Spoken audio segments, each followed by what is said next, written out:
Can you cut my hair here?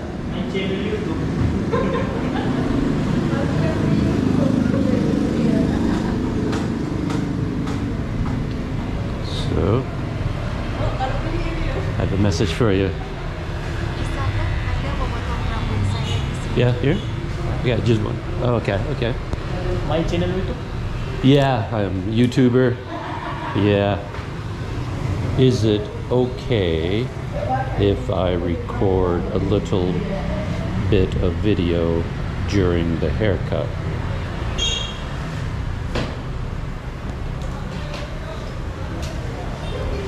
One more? Yeah, it's okay. You from? You from? I'm from Canada. Canada? Yeah, Canada.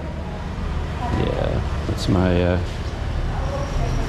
my YouTube channel. You want that? Thank you. Planet Doug.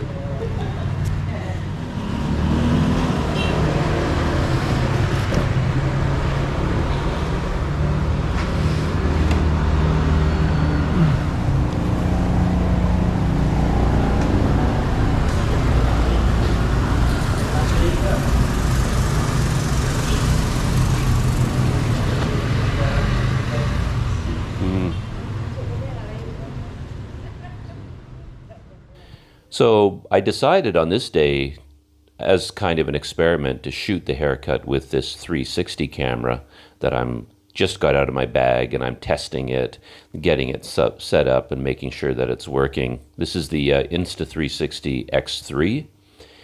And what I like to do is make sure that everything is working beforehand. I'm doing a little test there, recording some audio, recording some video, and then I'm going to play it back here just to make sure that everything is working. And the idea with the 360 camera is that I don't have to aim it. If I use a GoPro, I have to take 3 or 4 or 5 minutes putting it on the counter, aiming it at the chair, trying to make sure it's framed up properly. And sometimes that's hard to do. But now with the 360 camera, I can just stick it on the counter and just let it do its thing.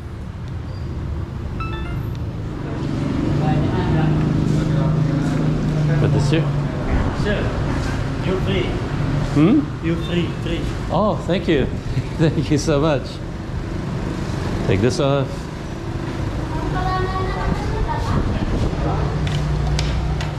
This thing, I can put it here, okay?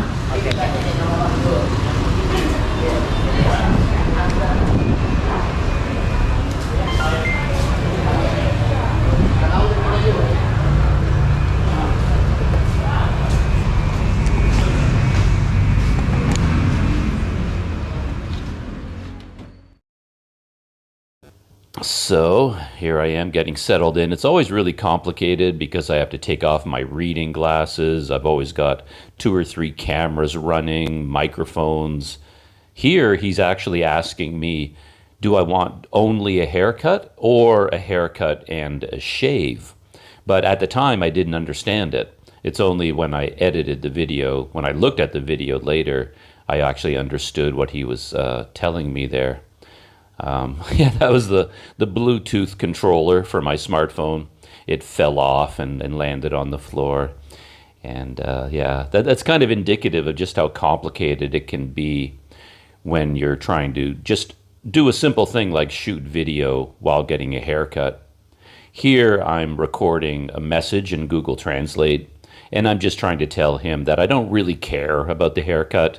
No special style, no spikes, no mullets, no fades, just exactly how it is now, but shorter and neater. And it looks like he understood. He had no trouble with that. And I guess right here you can see the advantage of the 360 camera, because the camera itself is not moving, of course, but while I'm editing the video, I can aim the camera in different directions. So all of this camera movement is being done while editing, not in real time. So it kind of looks like I have a cameraman pointing the camera in different directions, but that's not really what's going on. And I always make things so complicated because I have that GoPro on my lap there, and I have it running not to shoot video, but I'm using it to record audio because the 360 camera is too far away. And for some reason, my Rode Wireless Go wouldn't work anymore. But here I start speaking into the GoPro. So I'm getting my first haircut in Sumatra on this trip. And I've been communicating with the barber using Google Translate. And I just said shorter and neater, but no special style. And then I'll just let him do his thing. This barbershop is just a few meters away from my hotel. There's a whole bunch of barbershops in this neighborhood, and I was just walking down the street, and this is the first one that I came across, so I popped inside. After this point, I still had the GoPro running just to record audio, but I ended up not really chatting with the barber, so I eventually turned it off. So now you have my voiceover narration for the rest of the haircut. Yeah, with the 360 camera, there's a lens on both sides of the camera. So right now, this is the view from the back of the camera and filming actually the mirror and the camera itself. And yeah, you can look down at the table. And then I turn the camera during editing off to the side, and you can see outside there's the busy streets of Tanjung Balai. One thing I think about, I've been alive long enough to see trends everywhere, and I remember when I was young that all of my haircuts were done with a comb and scissors, and then there would be a little bit of cleaning up work at the end with clippers, electric clippers. But most haircuts today are done like 70% with electric clippers and then just a little bit with scissors, which is kind of interesting. Right now, yeah, I finally decided to turn off the GoPro because I knew I wouldn't be chatting with my barber and I didn't really need to be recording audio. And then I hid it underneath the apron because I didn't want all of the hair clippings falling into my camera lens and gumming it up and things like that. But yeah, as you can see, he's using the clippers to clean up the areas around my neck, and he's using it to cut my hair. Yeah, it's a completely different style of hair cutting, clippers as opposed to the old scissors method, things like that. I tend to just keep my eyes closed during a haircut. Yeah, having them open, I'm never quite sure where to look, and I don't want to give the barber the idea that I'm watching him closely, trying to make sure that he doesn't make a mistake and checking on his progress. I just close my eyes and I let him do his thing. So here he got out a pair of scissors, and right there, that's sort of the style I remember from when I was growing up. And I remember the haircut always started with washing my hair first in Canada so that my hair would be soaking wet.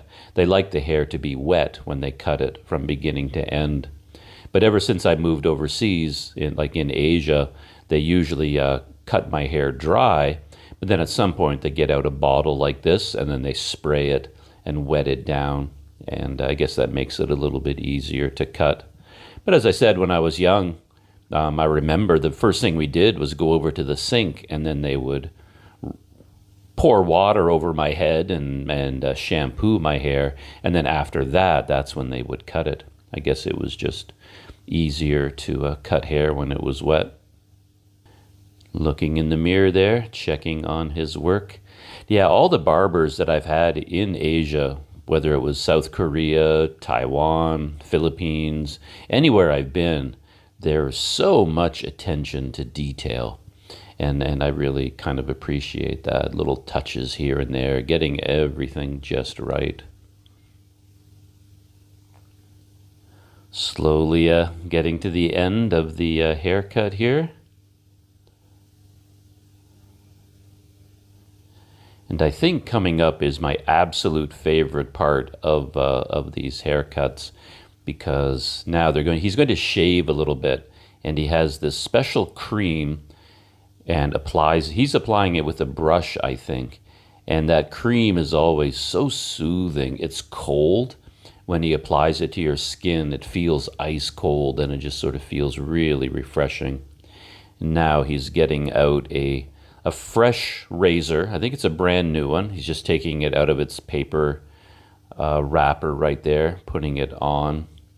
And one thing I always think about, because I watch so many movies and so many TV shows, that whenever someone is getting a shave in a movie, it's almost always a bad guy. It's like the bad guy in a movie is in a barber's chair, and then he's getting a morning shave, and he's telling all his henchmen all the evil things he wants him to do. And the scene is always played really, really tense. Like at any minute, the razor is going to cut into his skin. Like it's so dangerous to be getting a shave with a straight razor. But in my entire life, it's never been a problem. Even when he's cutting, or like shaving with the razor, it never feels like it's going to cut into my skin. But they always play it in movies like it's any second it's going to, cut and give you a nick. But in my experience, that never happens. And of course, in a lot of Asian barbershops, you get a little bit of a neck massage and a head massage at the end. And I always, surprisingly, love these, because I'm not generally much of a massage guy. I know lots of people, when they go on a holiday, a really big thing is to stay at a hotel or somewhere, a resort, where you can get a massage, and everybody's scheduling their massages and going out for massages. And I just never do that sort of thing. But when I get, like when this guy was giving me this little neck massage and then a little bit of a head massage and digging his fingers into my forehead, it really, really felt amazing. It felt so good. He could have gone on with that for 10 or 15 minutes, and no complaint for me. But then they do this thing where he's going to crack my neck. Right there. It really did crack loudly. And then he did it over to the other side. And when they tried to do that at other barbershops, I usually stop them because I'm nervous that there's going to be damage. But in this case, I let him do it. Can we do photo? Picture? Yeah.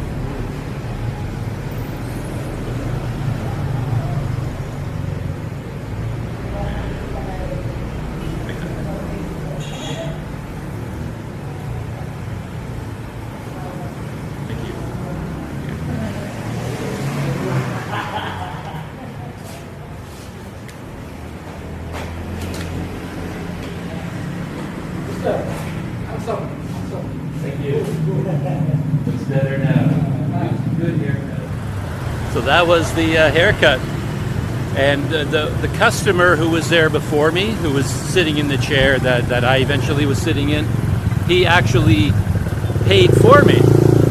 I thought that's what he did, but I wasn't entirely sure, because when he left, he said to me, free, free, free. And I thought, oh, like, did he actually, because he paid for his own haircut.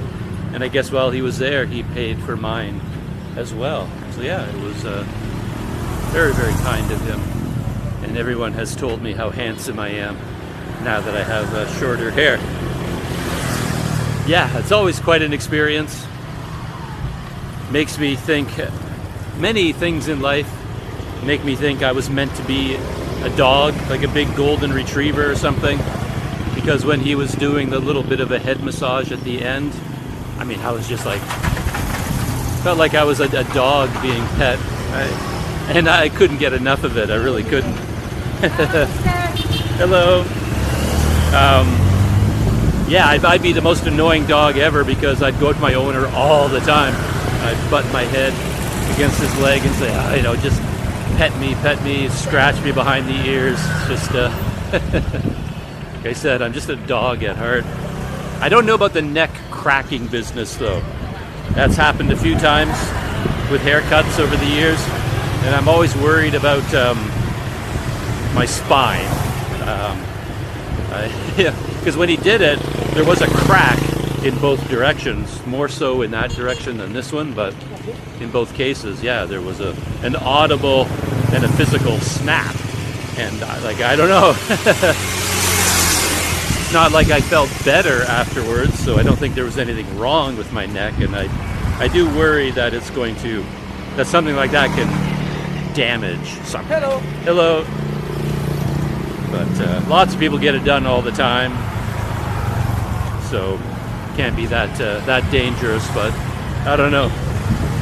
Spines and joints and ligaments and things always make me a little bit nervous. Hello. What is your name?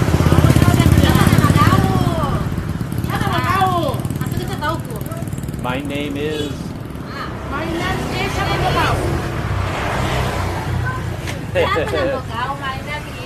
My name is Douglas. Bye-bye.